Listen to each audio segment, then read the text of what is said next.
to another episode of Culture Chat. We are very fortunate today to have Amanda Flaum join us from Kaiser Permanente. Amanda is a 25-year plus healthcare executive, and in addition to the wonderful work she has done in strategy and just moving the industry along, she is a brilliant leader. I can speak to that firsthand. Any meeting I've been in with her, extremely engaged. You feel like she's right there, listening, asking the great questions.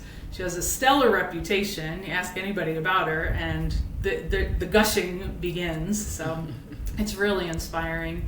And we wanted to invite you here to chat with us, number one, because you seem fun and cool, and well, we like fun and cool. And because of all the wonderful things you post on LinkedIn that really talks about your leadership approach and just really supporting folks. So thanks for joining us. Welcome.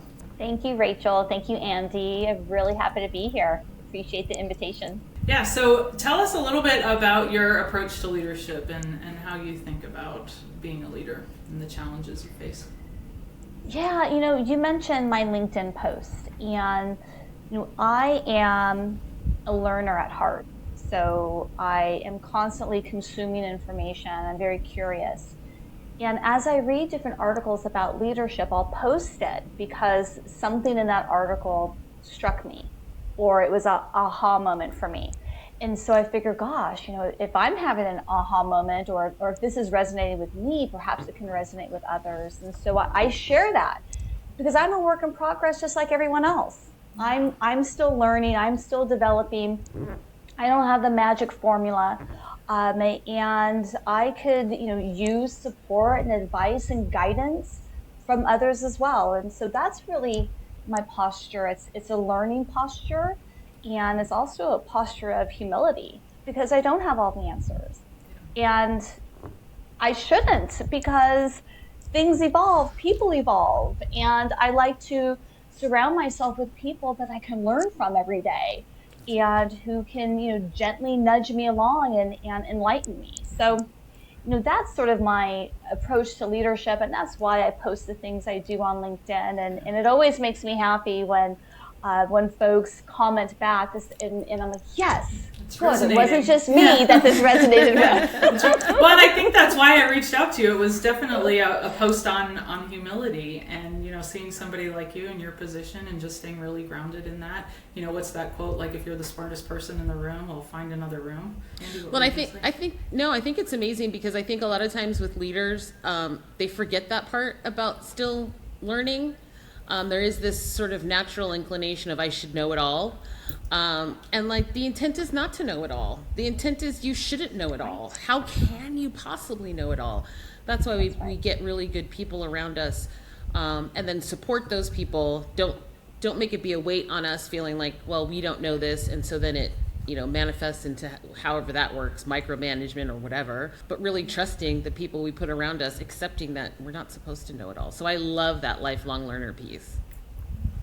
Yeah, Andy, I gotta say that something that you just mentioned really made me think about my dad. And every day when he would take me to school, he would tell me and my sisters 3 things.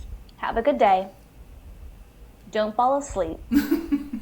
Remember who you are. Right? And so he would say those 3 things to us. And then, like in high school, before I started driving, it would just be my sister Jennifer and I who would be dropping off, and he would say those 3 things, like, oh yeah, have a good day. Yeah, you have a good day too, Dad. Don't fall asleep. I'm like, he's saying that to you, Jenny. He's not saying that to me. And remember who you are. We're like, yeah. I'm a man, Dad. Yeah, I know who I am. But there was much more meaning in that. Yeah. And as I matured, all of those things took on different meaning for me. Have a good day. You wake up every day, you make a choice what kind of day it's going to be. You make a choice of how you're going to react to certain things. And you know what? Sometimes it's not going to be a good day, and that's okay. You have the next day. Mm-hmm. Don't fall asleep. The lifelong learner, be aware of what's happening around you and that you don't always know everything, and you have a different perspective than others. And so don't fall asleep. Don't become complacent. Take notice. Oh, that's beautiful. And then remember who you are. That's something that's really important. Like, who are you? Where have you come from? Who do you represent? What do you represent? And that has really been, those three things are things that I carry with me in my heart. And I know that my dad would be very, very proud of the fact that I still keep those things in my heart, and they mean something very different to me now than when he was sharing them with me when he was dropping me off at high school. Although he knew what he was saying. He knew what he was saying. Yeah. Although the sleepy part was probably true for myself. You went to bed too late, you teenager. I love her. But you know, in all seriousness, he knew what he was saying, and those have stayed with me. And so the humility part, the learning part, and you know, you're one person. But being that one person, particularly in a leadership position, people are watching and they're listening. And so you got to remember those three things. We tell folks your dinner table conversation, whether you like it or not, your dinner table conversation as a leader. The role modeling is the biggest impact you have. That's right. And you do have a huge impact on people's lives, whether you're a direct line manager. I mean, what do they say? People's direct line managers have more of an impact on their mental health than anybody else.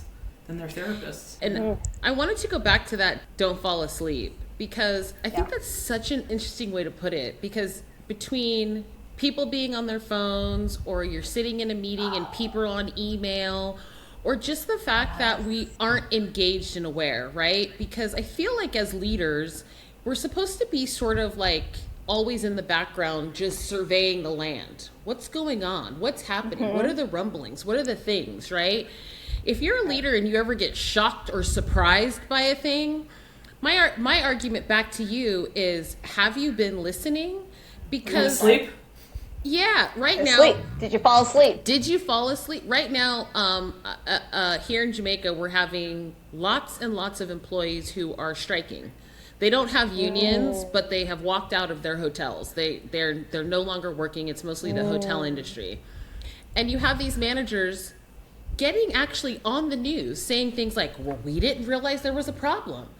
I'm like, if people have decided to stop working, where they're no longer going to they're not getting any money to feed their families, do not tell me they haven't been saying anything. It's just not possible. You haven't been listening. That's right. So that stay awake is so important, or don't fall asleep is so important in so many aspects of how you end up leading. I love that so much. You know, Andy, as I think about that engagement, so many organizations will have annual, employee surveys, Great Place to Work surveys, anonymous, or whatever they call it. But it's really to tap into what are people thinking, what are they feeling, what are they experiencing. Right. And while I am a big supporter of that, that's one tool, that's one mechanism to tell you what's going on. Yeah, twice a year or once a year. And it's a snapshot. Once a year, twice a year. Yeah. It's a snapshot in time. Right. And if it's, a very challenging time, that's going to be reflected in the results. And so it's one tool. And I remember years ago, I was a new staff VP, I think like a year into that role. And I had a team that represented, it was a national team across 14 states. And so I was on an airplane going and seeing folks back east, Midwest. And I thought that I was in touch. I thought that the teams knew who I was, knew me, remember who you are, know me, and that I understood what was happening in their particular state. Until that year's results came out.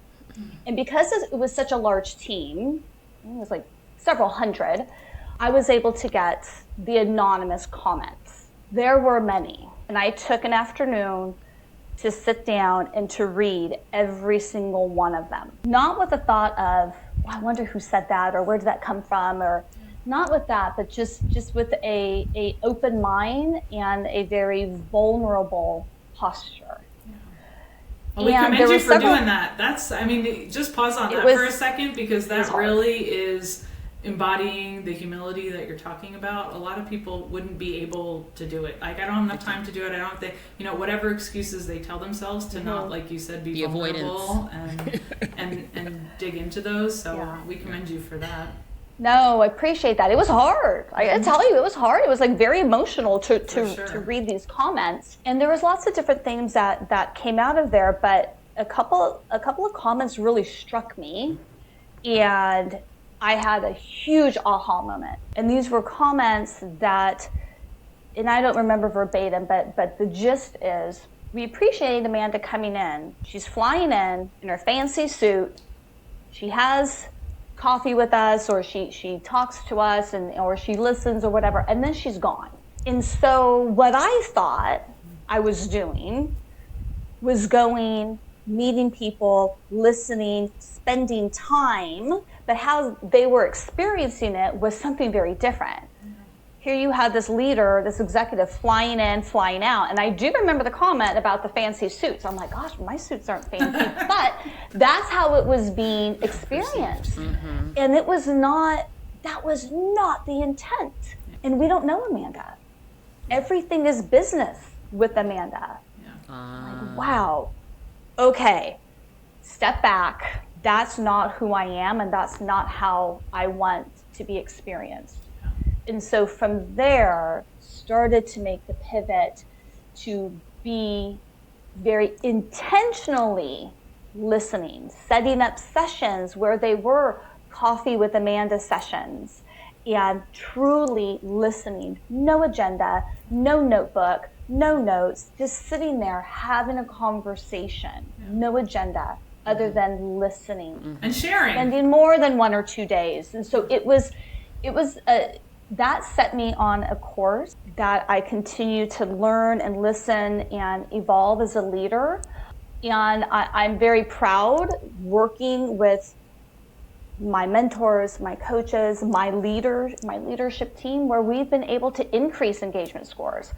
Increase engagement scores by 12% at one organization. Increase engagement scores by 16% in another organization. Wow. We don't have the magic formula, but part of that formula is listening. That's right. Part of the formula is being vulnerable. Yeah. Part of the formula is being humble. Yeah.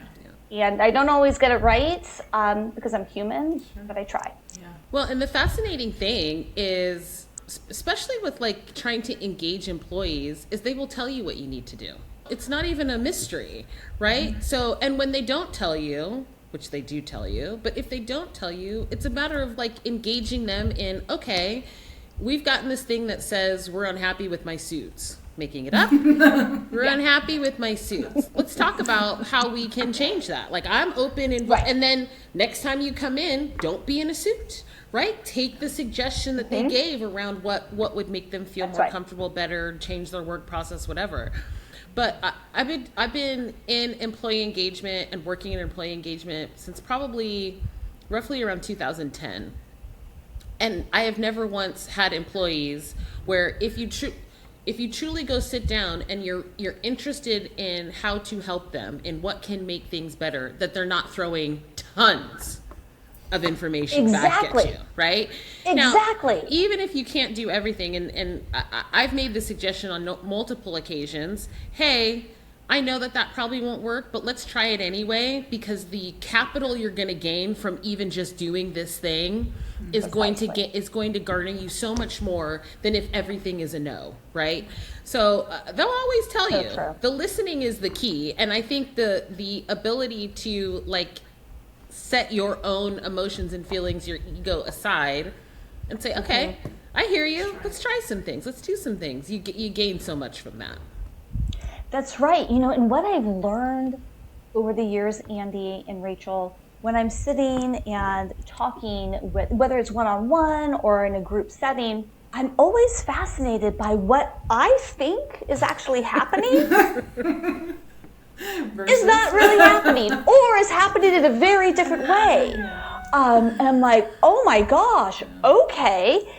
And I also have found over the years, and this is something I gotta say, is it's a pet peeve of mine, but it's also something that I own the solution. I own part of the solution with, and that is, we're doing this because Amanda said. We're doing this because fill in the blank said. And when I would hear that, I'm like, oh my gosh, I have failed this. We have failed this. It's one thing we have to help folks and myself understand the what. What are we doing? But the why is so important. And we have to make meaning. And it can't be we're doing this because Amanda said or fill in the blank said. So what is it? And we spend a lot of time on the what. We have to spend just as much time on the why to make meaning so folks understand and they have an opportunity to say, hey, but have we thought about this? And hey, that might impact this other thing over here. Do we know that? Right.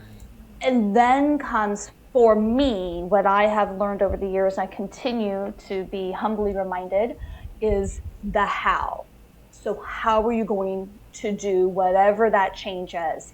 And people will remember the how, and they will remember how they felt. They will remember how they experienced that change. They may not even remember the what or the why, but they're surely going to remember how they experienced it, whether it was a positive experience or a not so positive experience. And so, those are the things that I think really impact engagement, and whether folks are actually, Andy, to your point, are going to feel safe to raise their hand and say, I got some feedback for you.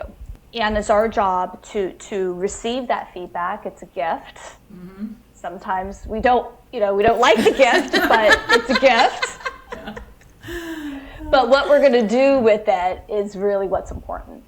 There's so many things. Go ahead, Andy. No, just really quickly, just on even the part just with the feedback and it being a gift, it is a gift because if you don't get that information, nothing stays quiet. Right. It's only simmering until it explodes. And it either explodes in really great employees leaving, it explodes in people wanting to organize, it explodes. It's going to explode.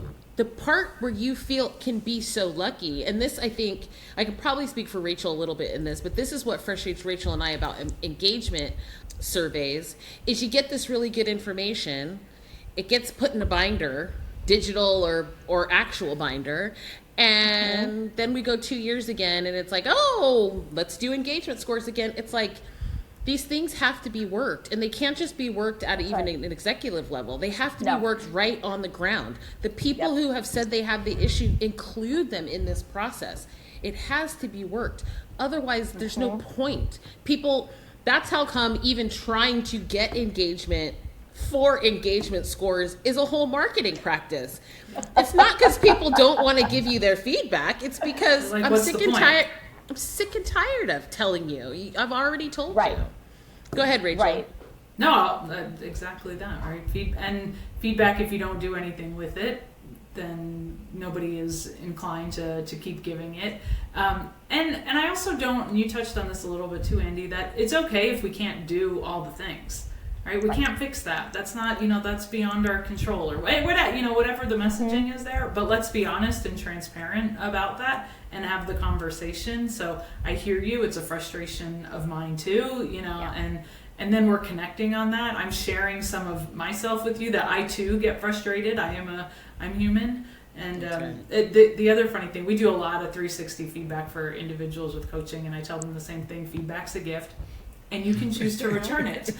Because because again, back to your point, like it is people's perception. You get to know, having all the data and the information is phenomenal. The more info we can have, the better. But you are still in the driver's seat of how you want to be perceived and what your career means to you, and and all the things that whatever people are responding to the feedback on. But you don't have to take it all either, right? Like it's not one of these things where you go, oh well, so and so doesn't like my suits, so I'm now going to change. Well, I like my suits because I know who I am and whatever, this is how I feel in my comfort zone of this. So, and that's okay.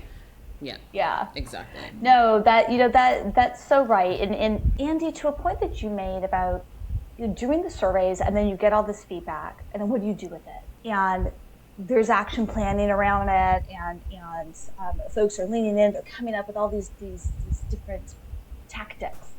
But it has to be from the bottom up. I mean, leaders, we have to take the posture to say, okay, we received this feedback, let's consume it, process it, but then let's share it with the team. This is what we heard from you. Would you like to provide, a little bit more color or some examples, and where do we believe we need to focus on? Maybe what are the 2 or 3 things that we would want to focus on? And then it's really a grassroots, it's a bottom up. That's right. It can't be a top down because it's not going to stick. That's right. And I remember years ago, I was riding the elevator into work, and I saw this really fun flyer. And it was for an ice cream social that my organization was putting on, like that Friday or something. I'm like, huh. And in this flyer, it referenced employee engagement. This was an employee engagement tactic. And I'm like, huh. So I took the flyer with me when I got to my floor, and I went and settled in, and then I talked to my leadership team. I'm like, what's the deal with this flyer? Like, what's going on? What's this ice cream social? I mean, I'm all for ice cream, but help me understand how this relates to our engagement strategies. And it was one of the engagement strategies. And I'm like, okay, so I love ice cream. I have a sweet tooth. I'm all for that. But it can't just be this. So it's this along with other things. Where's the dots connecting? What are we doing? Right? So, it's not like back in the day, let's have an ice cream social, let's have a potluck, let's have all this. I'll say, yes, there needs to be that team camaraderie. And yes, there's different ways to do it now because most of us are all virtual. But yes, there is that component, but that is not the only component.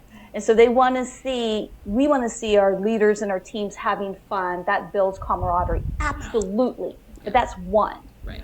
That's one strategy. There's so much more. There's listening sessions. There's, we don't feel like we have clarity on a career path. Okay, let's get clear on the job ladders and what it means to go from a level 1 to a 2 to a 3 to a senior, whatever the case may be. That's right. Let's be clear on process, because we're getting a lot of feedback that people don't know who to go to or who actually has decision rights. Okay, let's put some work around that so we can map it out together.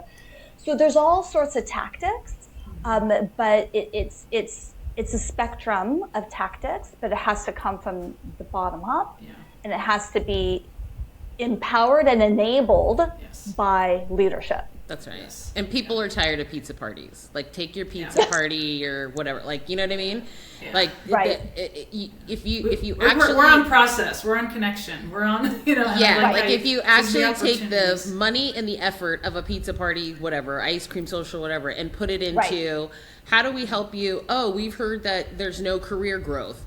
This is what we're going to focus on. You could never have a pizza party ever again, and you're going to have the best engagement in the world. Do you know what I mean? Exactly. I think we've sort of thought free food is the avenue by which we're going to make people most happy. And the irony, I would say the other thing is everybody thinks it's pay.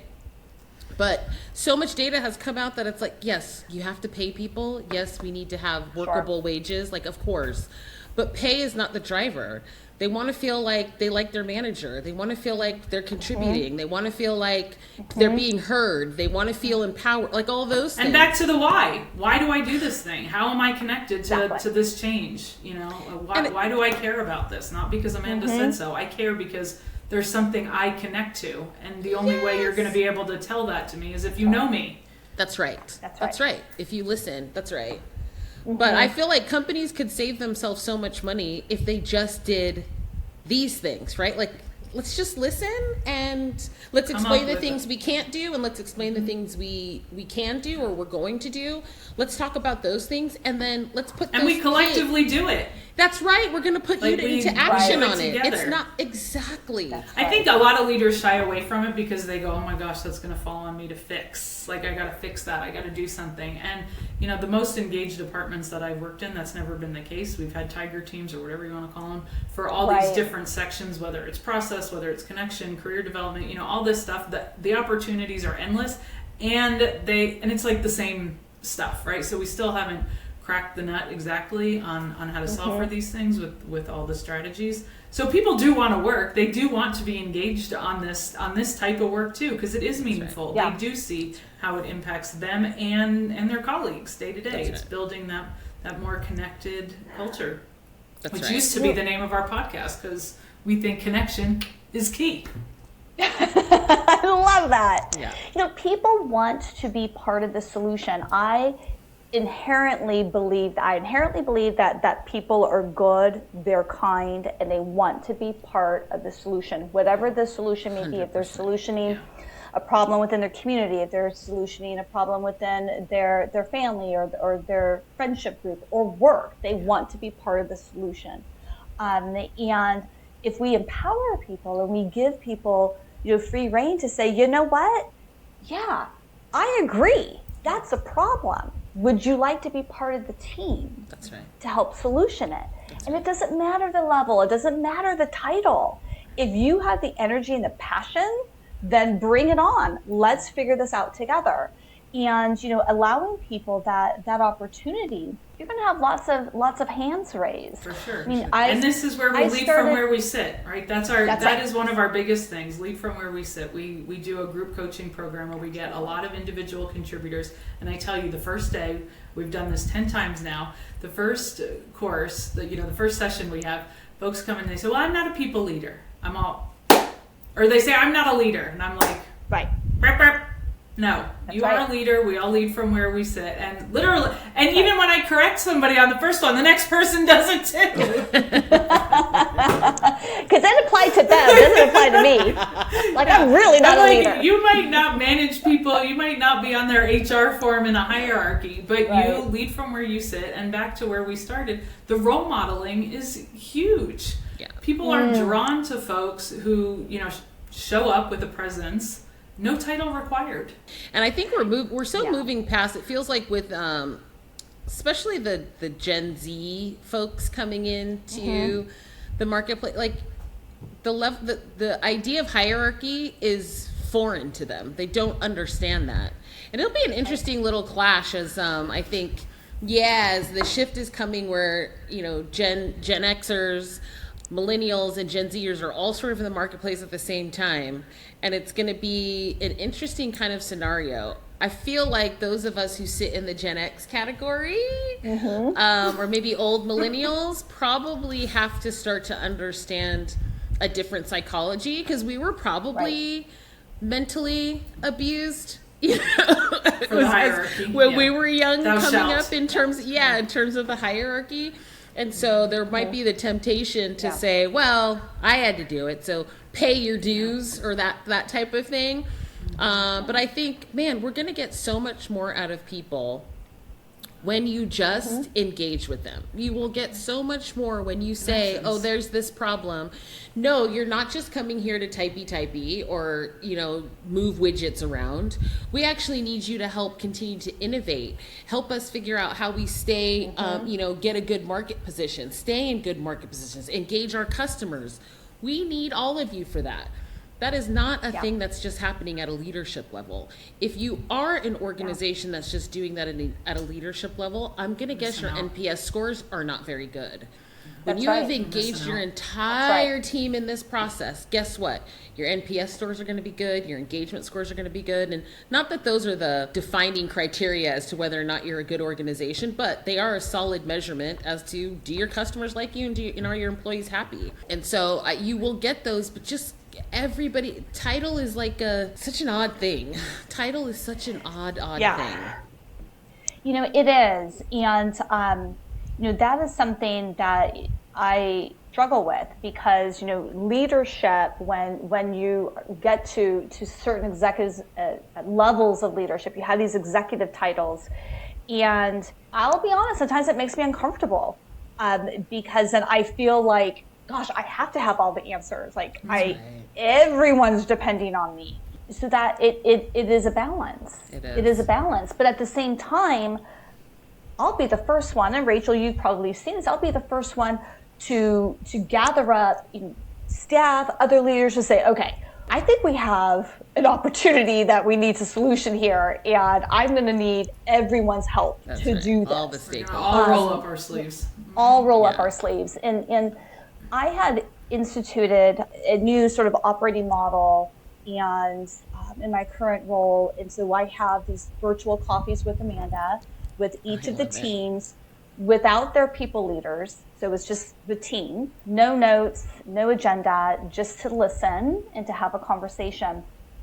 And what I say at the end of the meetings, if it's the first time we have met together, I've said, okay, we now have a relationship. So that means if you guys have an idea, if you're coming across a roadblock, if you're like, I wonder if Amanda knows this, or I think she should know this, or wow, I want to make Amanda aware of something. We now have a relationship, so that means you can reach out.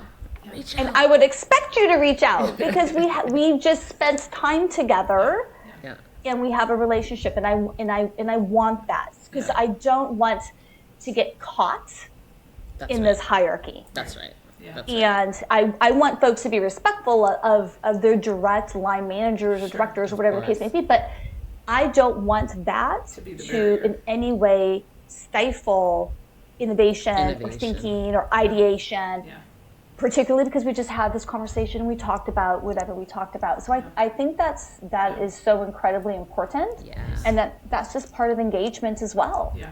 It's huge. We spend a lot of time talking about psychological safety, right? That it's on the leader to do the thing, and and yes, we have to create the culture to make sure that people feel like that their ideas are valued, everything we talked about, and then having these culture chats or your coffees with Amanda to make sure to again foster a relationship. You're sharing part of yourself, they're sharing themselves. Now we have a relationship, and that's where we talk about psychological bravery, because now it's on the individual to be brave, and it's not just it's not just up to the leader to set this environment of psychological safety, but we encourage psychological bravery in saying, hey, Amanda, do you know about this thing? Or even maybe sometimes it is a struggle with the manager. That's okay too.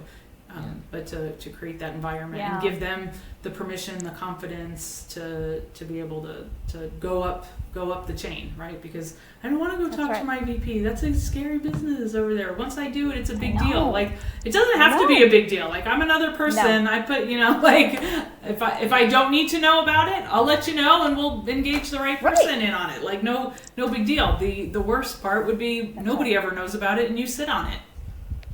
Yeah, and that, Rachel, something that you had just said kind of takes me back and kind of brings this full circle with my aha moment, reading all of the comments.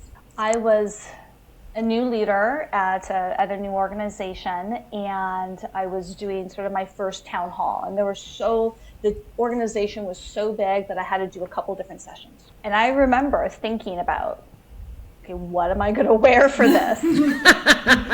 There was no suits. It was a dress. There was no suits. It was a dress. And it was get to know me, get to know you guys. But there were it was big. It was a big team. So it was big sessions. Then you open it up for Q&A. And there was a lot of time left for Q&A. And none of this was scripted. So you don't know where you're going. And this was probably in the first couple months of me being in this new organization with this new team. And so someone raised their hand, and she's an influencer within her team, so it didn't surprise me that she had raised her hand. And there was a couple other people asked us some business questions and some background questions, but she raised her hand and she was like, so Amanda, I have a different sort of question for you. I'm like, great, what question do you have for me? Who is the artist that you have the most songs on your iTunes or your iPod or whatever? So I took a beat. I'll be honest. I took a beat. And I'm like, okay, Amanda. It was flashback to the comments. We don't know Amanda. She flies in. Da, da, da. So I'm like, okay, this is an authentic moment for me, and this is going to let everyone know me. Yeah. And I said, all right. I said, the top artist that I have, is Eminem. The reaction was like, what? Yeah, you're like, you think you know me, you don't know me. You don't know me. So it was shock. People laughed. They did what you did, Andy. They clapped and like, whoa. Okay, and I'm like, all right, that was the last question. We're going to wrap it up. And that became such the buzz. Yeah. That became such the buzz. Oh my God, Amanda listens to Eminem. Yeah.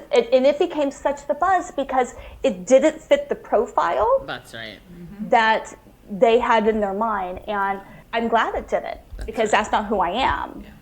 and everyone's multifaceted, and it was a great moment. I love actually sharing that story because it always makes me smile. It's great. Always makes me laugh. And you know what? It reminds me of what my dad said. Remember who you are. Yep. And my music choice, how I spend my time, my hobbies, whatever, how I show up here at work, it's all who I am. It's all rolled up into me. Love it. So. Beautiful. Well, we love having you. We love talking to you. Thank you so much for sharing with us and our audience. And I think there's a book here. I don't want to call them rules, but we talk a lot about the 4 agreements. So maybe we need a new book that you're going to write for your dad on those three tips. That's a great to idea, have a great Rachel. day. 3 tips for the day. 3 tips. Right. I love that. Awesome. Well, thank you so much. And Thank you, Amanda. keep doing everything you're doing out me. there. We appreciate you. Thank you so much, Rachel and Andy. Have a great day. Take Yeah, good care. you do the same. Bye. All right. Bye.